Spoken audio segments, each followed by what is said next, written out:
I'm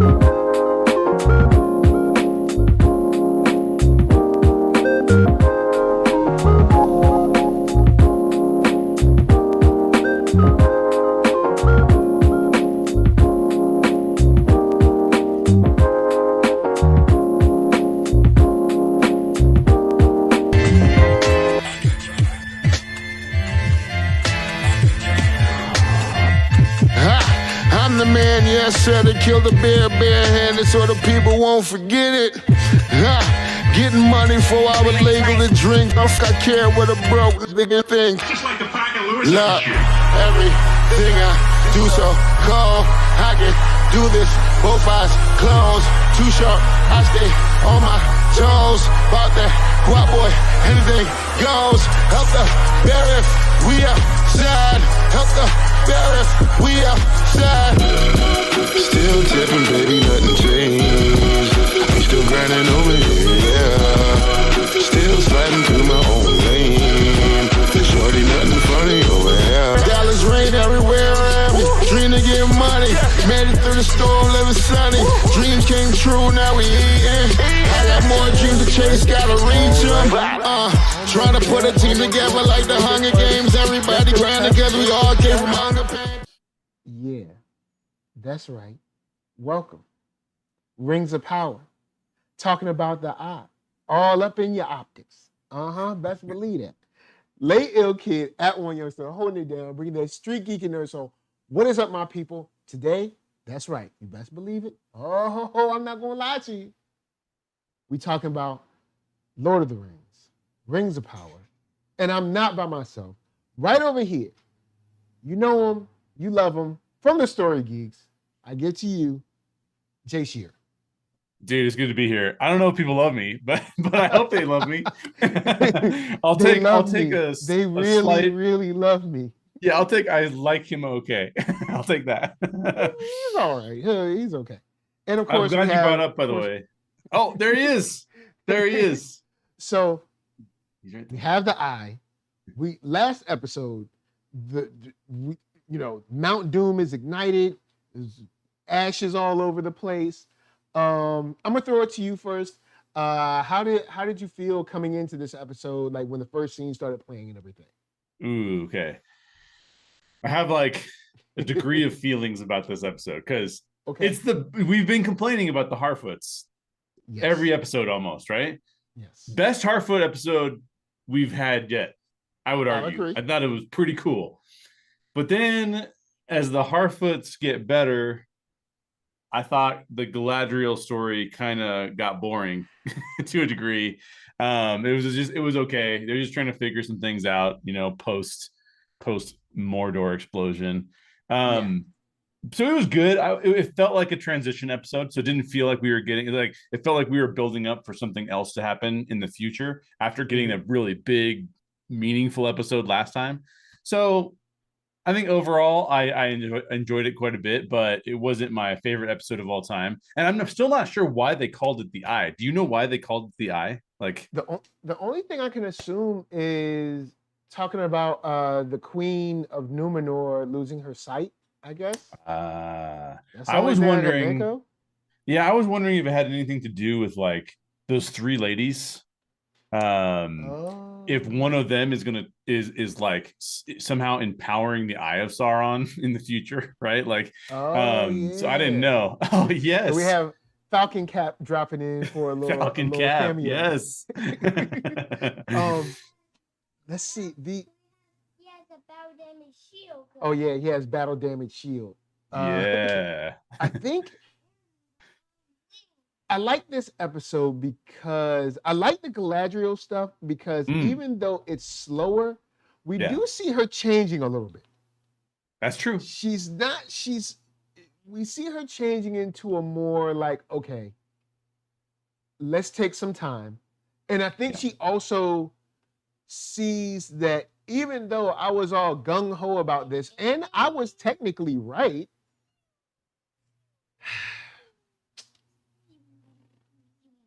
even though I was technically right, the path that I took still got a lot of these people killed that really didn't have to be involved. But at the same time, they wouldn't let her go.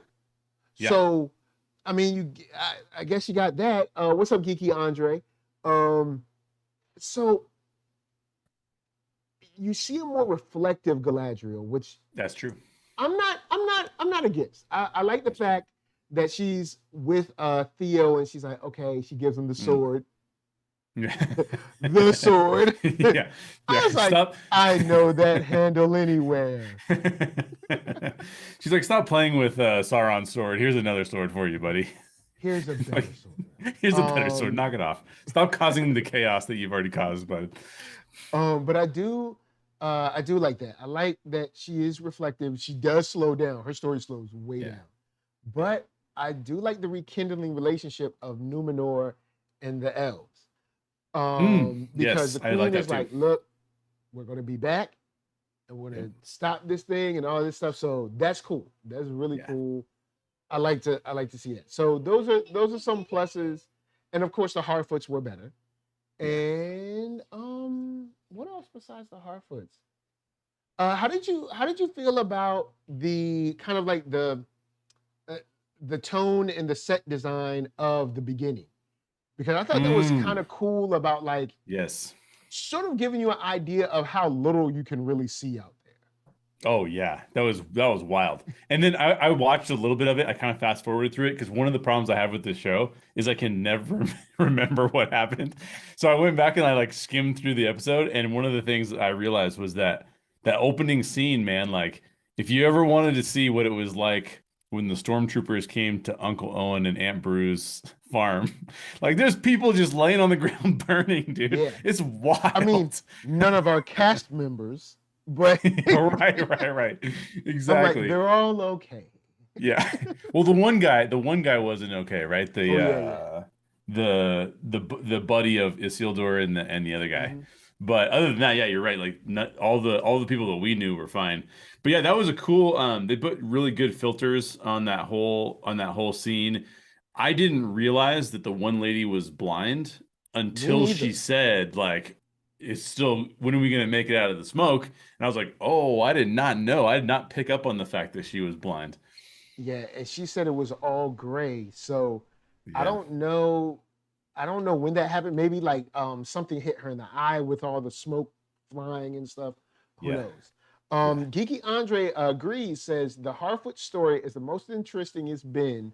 I was really feeling the aftermath story of Elrond and Durin. Yes. Elrond and Durin is touching.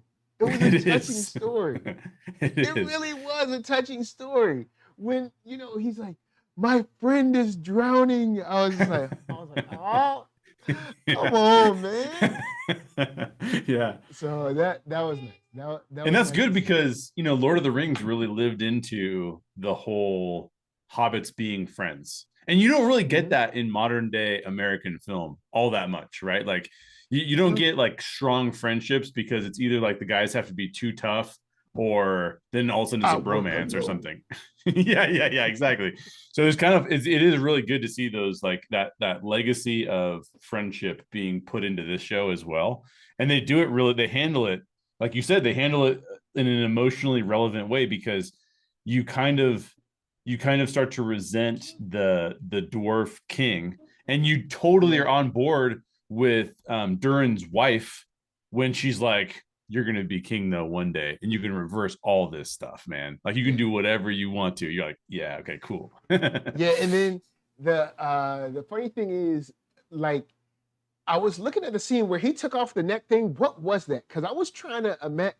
I was like, so is this like kind of a birthright thing that he's taking off? Like, what was he?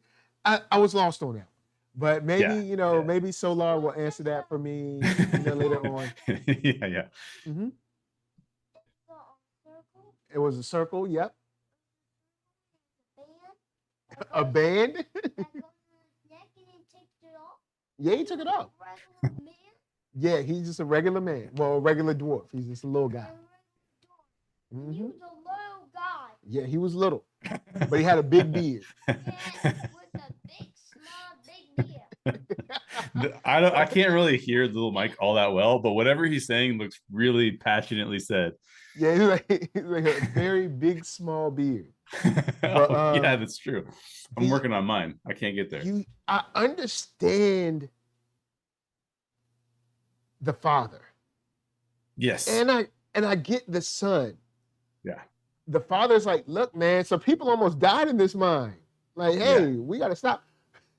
But then, of course, seeing how the mithril healed the leaf, he's like, yo, we got to do it now. You know what I'm saying? It's a slam dunk. But of course, the most lucky of leaves. He's like, seal it.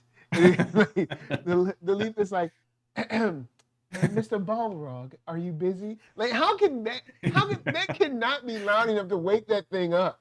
But at the same time, Durin was like, like chiseling and banging at the wall and all that. So, that's possible.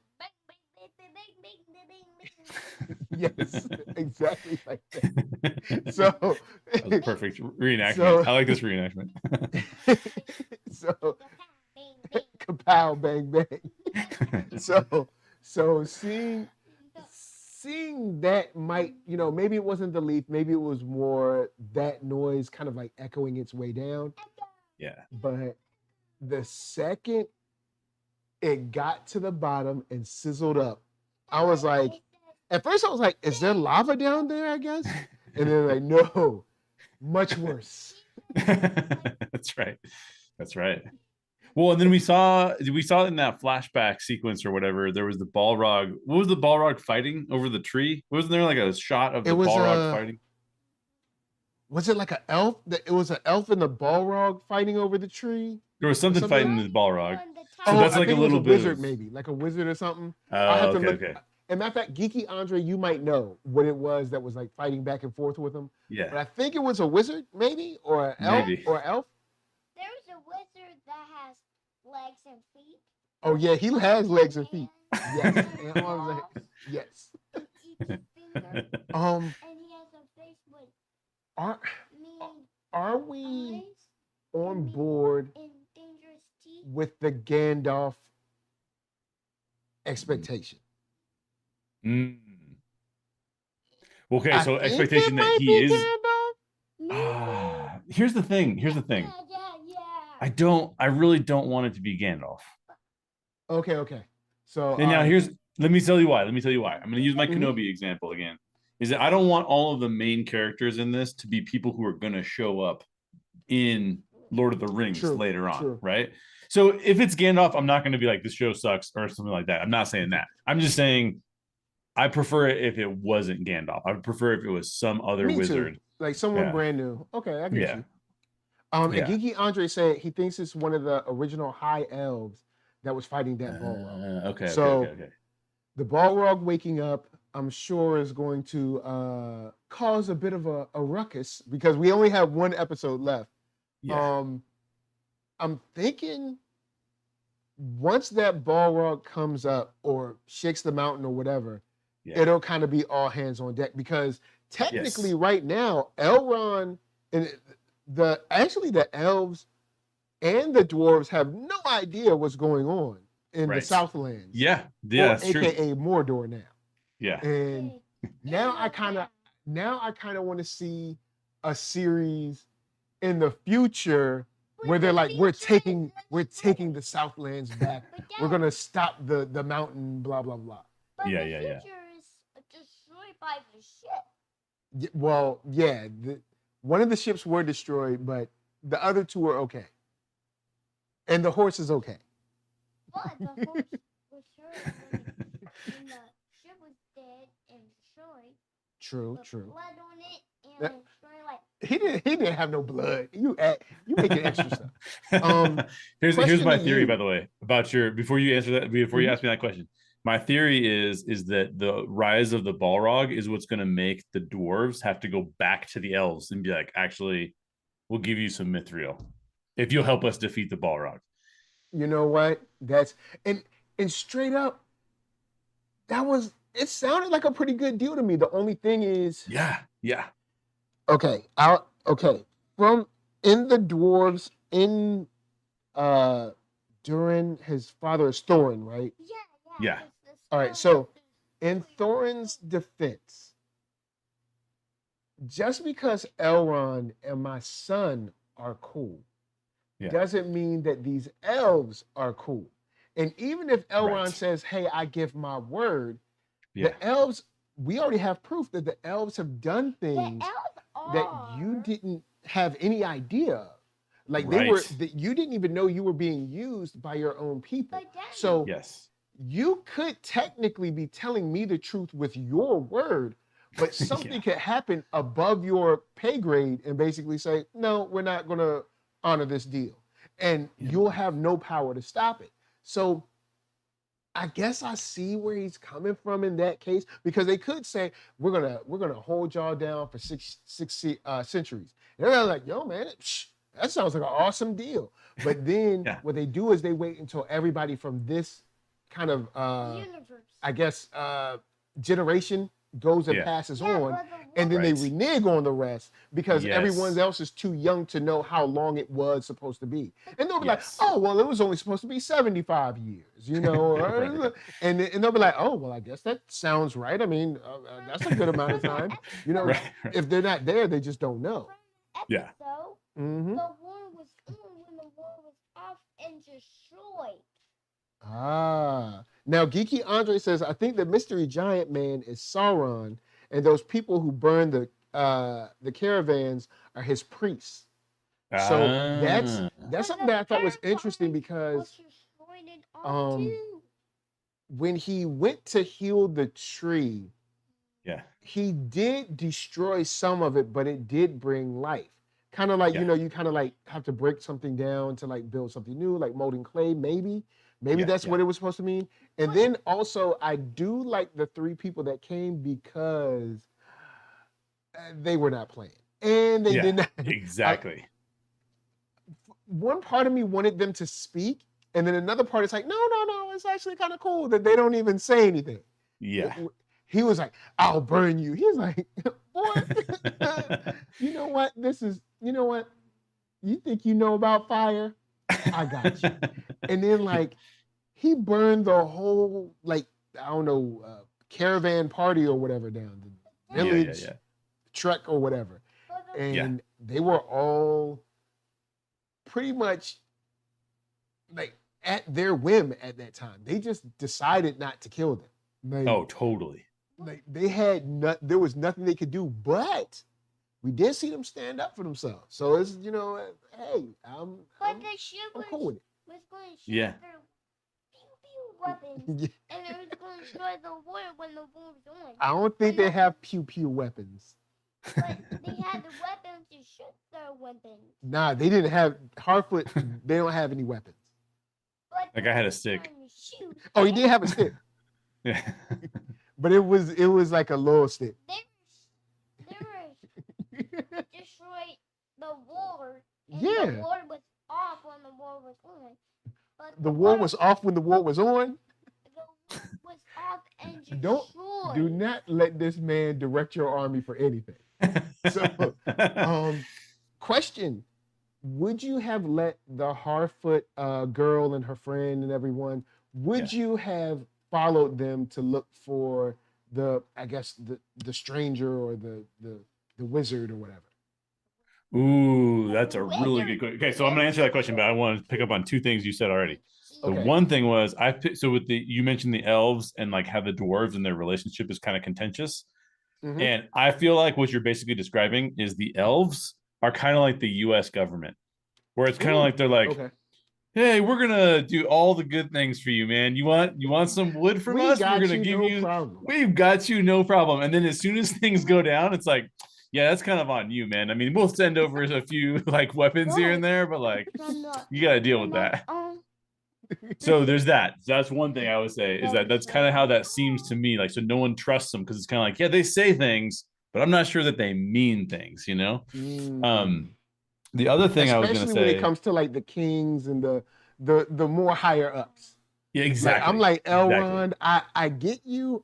I believe you're genuine, but we've already found out that the people above you are lying to you. So if they're going to lie to you, most likely they're going to lie to me. And he sees it because he even told Thurin, he's like, hey, I'm a half elf, just remember that. Like, Yep. you can't put me fully in that boat. So there was that. And then the other thing I was gonna say about those three sorceress ladies is I think that they are one of the best things in the series. Because we don't know, like, all we know is, okay, we know Mordor is intense. We know what Mordor is. We've seen Mordor a billion times. We've seen them create orcs a billion times. We know that Adar is trying to do his thing. So we kind of get all that. But the one thing that we don't have is like any new power that is truly evil power that's like that we haven't seen before on screen. And so that's why I really like these people, because I'm like, I have no idea who they are. I mean, maybe Solar knows, right? Like Solar probably knows, but I don't know. And so that makes it more interesting to me. So just wanted to pick up on that just really quick too. But would I let the two girls go out in search of the stranger? Well, okay, so here's the thing about that whole, like, who's coming? I don't see, who's coming with me? Like, it's like the mini fellowship, I don't know how in the world the guy with the stick, who's like, yeah, I'm gonna hit you over the head with a stick. I don't know how he didn't go with them. He's like, oh, I'll just let my entire family go off. Yeah. Like, it's bizarre. Man, we just can't let them go alone. She's not alone. I was just like, That was the wackest part of the Harfoot story. Like, yes, it was. I mean, I know you kind of need the, like, I'm coming too. I'm coming. Who's with me? But my axe and my stick. So I don't know, that part of it for me, like, I'm glad that they're getting away from the Harfoot caravan and that the Harfoots are actually going to have to do something as opposed to just try and survive. I'm happy with that. But yeah, that whole scene was a little bit clunky. Like, it would have been better if we would have had like a little bit more time where they had like a big meeting around the fire and they're like, you need to go, we can't go. And I had a big argument about it. Who's going, who's not going? Why should we even go? Why are we even looking for him? Just because these ladies showed up? Is that the only reason we're looking for him? And like, I have a question for Harfeet in general. Because I believe we see the hobbits with like smaller animals, like ponies or something like that. Because I could even be with saying, okay, take these two ponies and ride and find him, tell him, warn him real quick, and come back.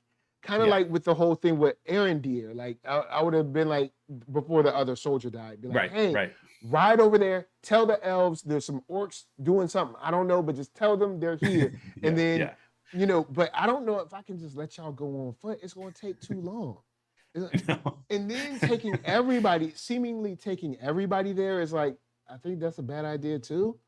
Yeah. So I don't know. It would have been nice because the scene kind of makes it seem like the guy that leads them is in the wrong. But I mean, it's his job to protect everyone. Yes. And everyone almost died just last night.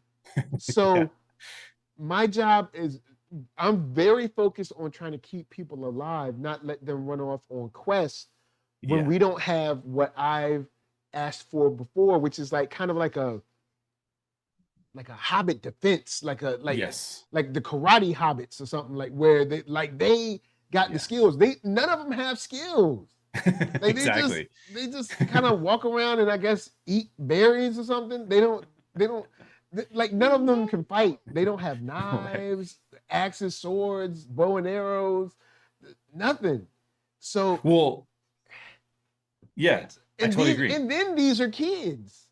Yes. But okay, so here's what it is. Here's what it is. This is why it worked in Lord of the Rings and it worked in The Hobbit, because every single time it was like, you're called to do this, or oops, you got in trouble and now you need to do this.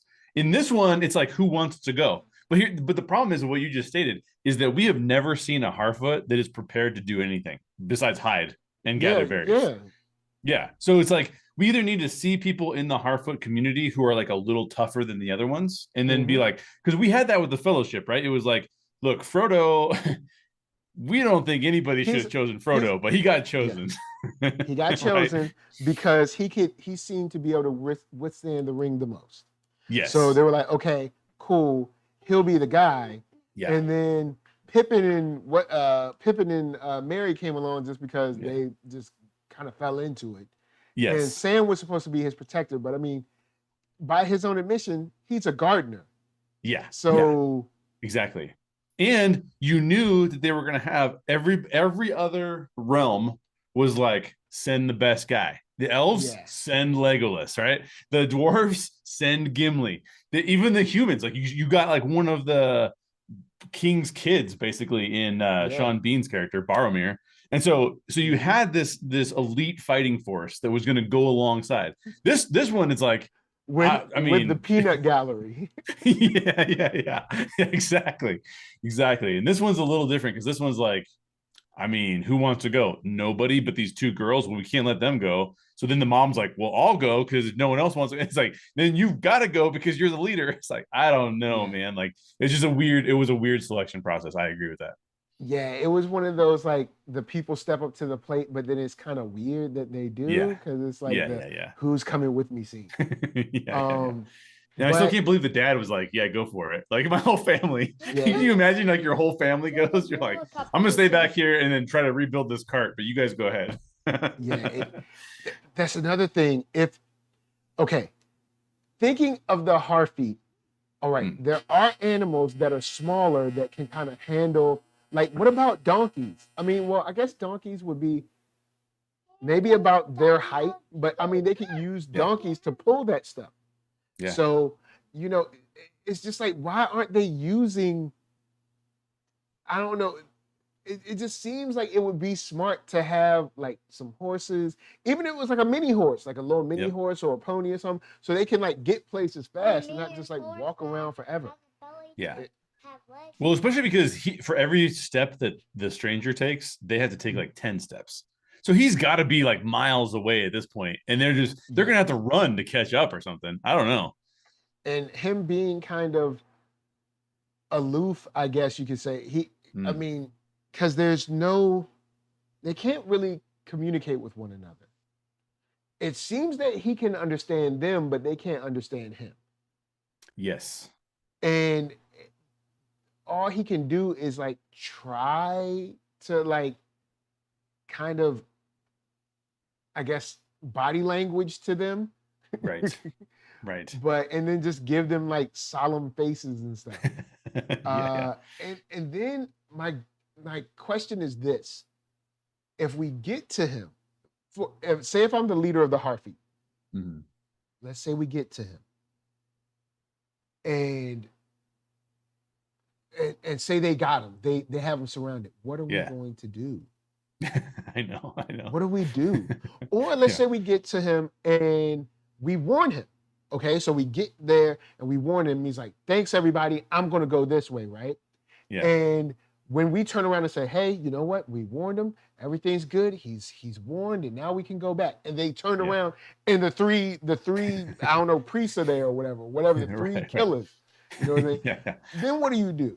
It's they don't have.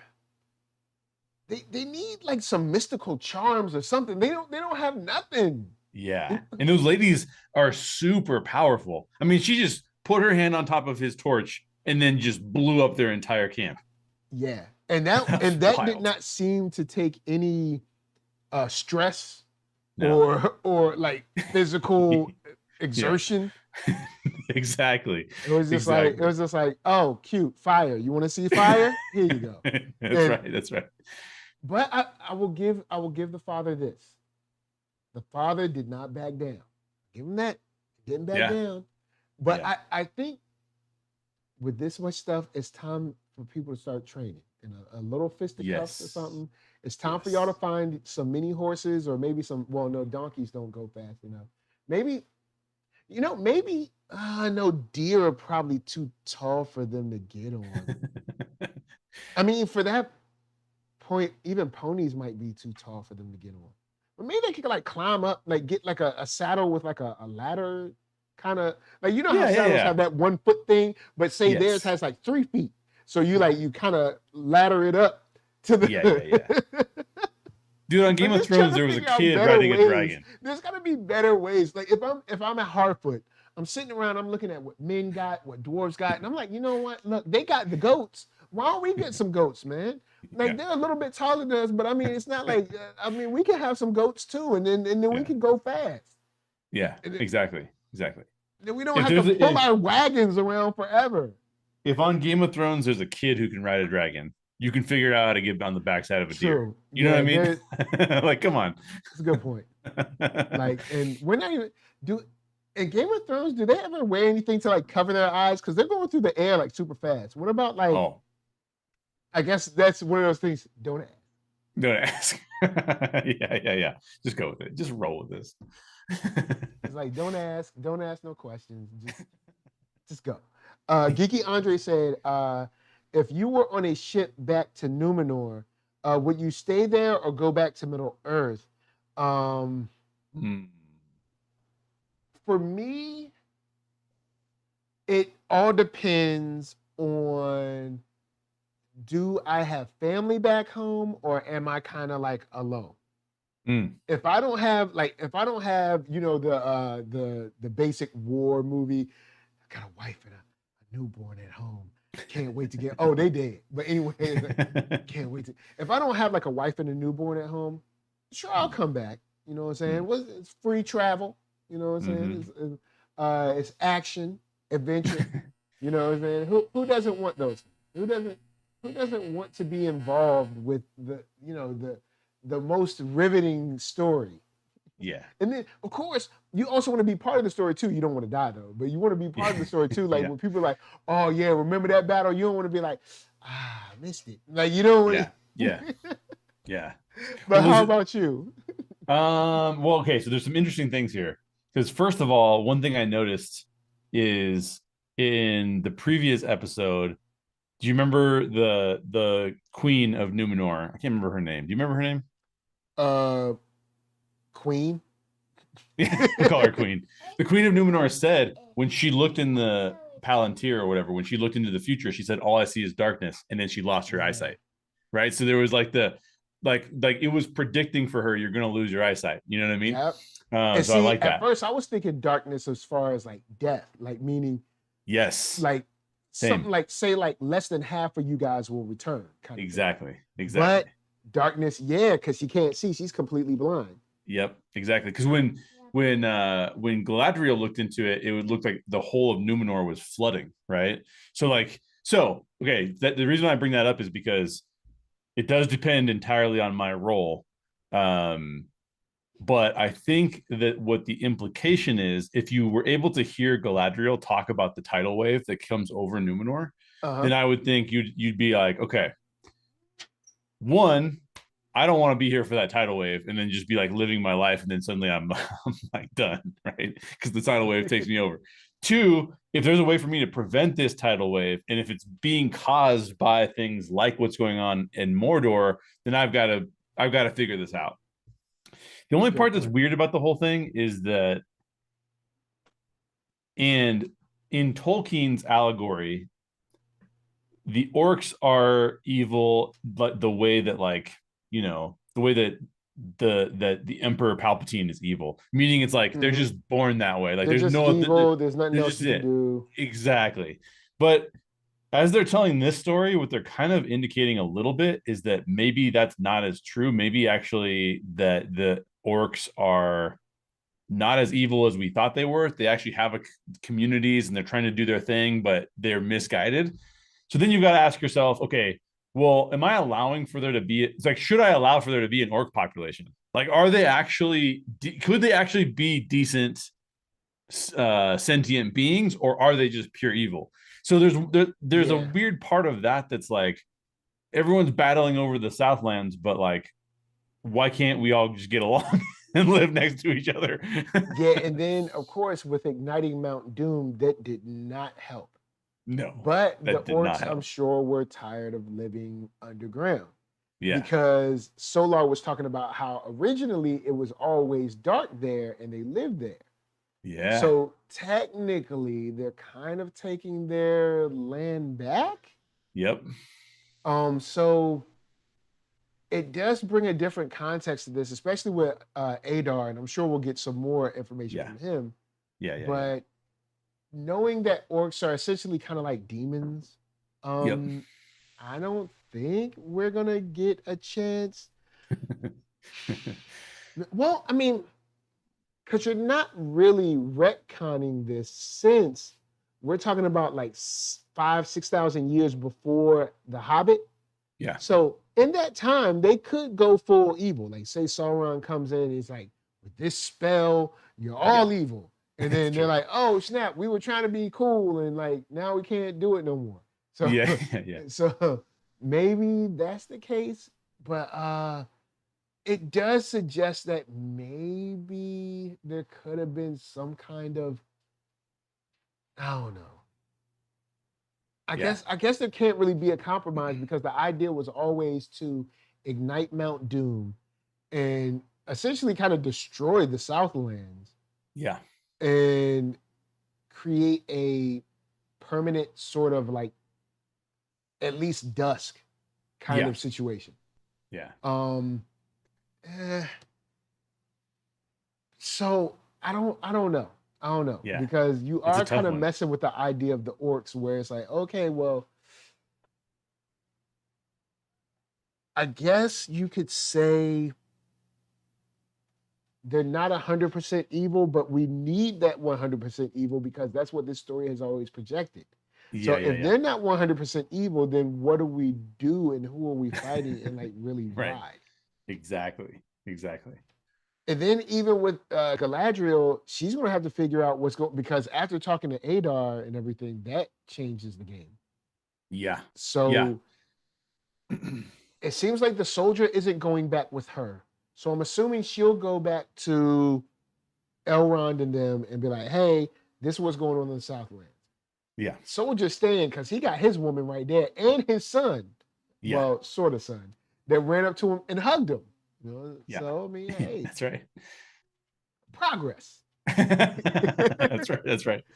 Well, it's an interesting conundrum, right? Because you've got like, so, and I'm not, Solar would know this better than me, but essentially you have the elves are supposed to be angels, right? Like, sort of. And then the orcs are supposed to be sort of like the fallen angels. But the problem is that we've always been able to accept the orcs as fallen angels or demons because we assume that they chose it. But now we're kind of getting the feeling that like, wait, maybe they didn't choose it, because like Adar is kind of indicating that he's maybe used to be an elf and now he's a fallen. So so it's weird, right? He's one of the first where he calls himself Uruk or something like that instead of orc. Yeah. And he was one of the first, the elves that were taken by Morgoth and changed. Yes. So technically his soul has been twisted against his will, but now he is kind of that, where I doubt if he was to go back to elves that they'd accept him. So he created orcs, but Sauron was kind of killing the orcs or using them, so he killed Sauron. So we'll see. We'll see. I guess where that goes, because it does completely change the game for kind of like the elf history, or not the elf history, but the elf relations at this point in their story. Yes. As well as kind of like men as well, because we saw men fight valiantly beside Numenor, even before Numenor showed up. Yeah. But then we also saw men essentially ignite Mount Doom. Yes. So it's wild. It's wild. That times. whole like strength to the Southlands, I don't know, man. Yeah, dude, I feel the same way. You know, I heard someone was saying that they thought that Halbrand was going to be the Witch King. I was like, whoa, that would be crazy, because you have all of those. You have all of the basically the ring wraiths, right? We're all at one time human beings. And so of all of those ring wraiths, like, could we have characters that we're going to see turn into ring wraiths? Oh, that would be wild. I'm here for that. That sounds amazing. So we'll have to wait and see on that. But a good episode to prep us for the finale. I think they gave us a lot of buildup. They gave us about 3 episodes of build up, and then 4, 5, and 6 were like, boom. And now it seems like everybody's regrouping for kind of the final battle, which I think is going to be the Balrog. Yes. Isildur will, I'm assuming, come back. He's kind of has to come back because his horse was like, nah, I can't leave him. And I'm going back to find him. And he like broke off, and he's gonna find. It's gonna be like Lassie or something where he's basically talking. Yes, exactly. So I guess with that said, not my favorite episode, but I think a necessary episode. Yeah, and I'm good with it. I'll throw it to you. Final thoughts. Where can they find you? I'm looking forward to the finale because adding these 3 new priestess sorceresses, I think, was awesome. I think the Harfoots 2 priestesses and like an Eminem. yeah. It's a female Eminem. Priestesses, priestessi, whatever, whatever the plural is. So I'm looking forward to that. I think that's great. Harfoots are now actually more interesting, and now that we've disconnected them from the caravan, should continue to be more interesting. Yes. I think that the Balrog for me is fantastic. So the only part of the story that I'm not sure where they're going to go with it is that I don't think we're going to get very much resolved in Mordor. So I don't anticipate us having a big battle again. Like, we got our big battle. That was episode 6. Yeah. This is going to be more of a hero battle. Like, these heroes versus that Balrog, and then those priestesses versus the stranger, and then we're going to see what that all nets out with. And I think that that's a really good setup for the final episode of season 1, because we know we're getting more episodes. They already greenlit season 2. They're filming season 2 right now. Not in New Zealand, by the way. I don't know if you guys talked about that. No. Yeah, they're filming it in England instead of New Zealand. Ooh. Which, whatever. So yeah, I think it's gonna be cool. Like hills and a lot of grass. Yeah, exactly. Exactly. Couple mountains, you can follow me. You'll be cool. Yeah. You'll be cool. You'll be good to go. You can follow me at my name at Jay Shear, or follow at the StreetGEEKs on most of the channels that are out there. I put out an Indiana Jones video a couple weeks ago. Haven't done any videos since. Still got to rethink what I want to do for the channel. But if you want to follow me, just go check those out, and I will be over there. And the books. Don't forget the books. Oh, the books. Yeah, Death of a Bounty Hunter. You can check out Death of a Bounty Hunter. That was at one point in time. I think now it's the number 2 manuscript on Coverfly. But it's in the top 16% of projects on Coverfly, and there's over 45,000 projects on Coverfly. So people like that book. And then Time Slingers is more of like a fun time travel adventure. And that's just like, you just have a good time. It's like much more like, if you want to read that with your kids, you can read that with your kids. So super cool. So with that said, of course, I think we're prepped for a good fight to maybe kill the Balrog, depending on how many there are. I don't know. I guess there isn't like a finite number, but anyway, of course, NERD, SOUL, Facebook, Instagram, Twitter, TikTok, podcast, all that jazz. Thank you so much for coming through. Hit the like, subscribe, all that stuff. You got to fight the algorithm because they're trying to stop us, but they can't stop us. We're coming back. We got gaming stuff all week. We'll be talking about Blade tomorrow. We got some dope beats. ATL on Friday. We have dope beats. Dope beats. Some dope comics. Dope comics. And some. That's it. And that's it. Anyway, much love to all y'all. Go on show it. Are you gonna do it with me? You got to do it with him, Jay. Go on. Let's do it. Hold on. All right, this is the real one. Let's You got to know that is the